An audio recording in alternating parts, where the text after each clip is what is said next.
আসসালামু আলাইকুম। ও আল্লাহর বান্দা নবীর উম্মত, আজকে পবিত্র জুম্মার দিন।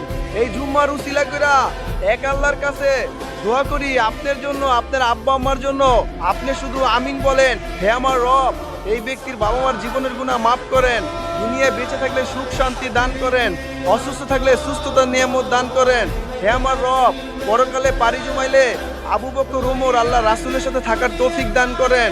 হে আমার রব, যে ব্যক্তি এই দাওয়াতটা শুনতাছে, এই ব্যক্তির দিনের আলোতে রাত্রের অন্ধকারে শিরকি বেদাতি যত প্রকারের গুনাহ করছে আল্লাহ, কেউ জানুক বা না জানুক আল্লাহ আপনি জানেন। আপনি রহমান রহিমের উসিলা করে তাকে মাফ করেন, তার দুনিয়ার জিন্দেগি ভালো করে দেন, দুনিয়া যাজা দেন, দুনিয়া বরকত দেন, কাজ কামে বরকত দেন, বিপদ আপদ থেকে উদ্ধার করেন। হে আমার রব, ঋণগ্রস্ত থাকলে ঋণ থেকে উদ্ধার করার তৌফিক তাকে দান করেন। হে আমার রব, পরকালে পাড়ি জমাইলে জান্নাতে তার বাবা মাকে নিয়ে আপনার সাথে দিদার করার তৌফিক দান করেন। হে আমার রব, আপনার নামের উসিলা করে আজকে পবিত্র জুম্মার উসিলা করে আপনার এই গোলামের দোয়াকে আপনি কবুল করেন।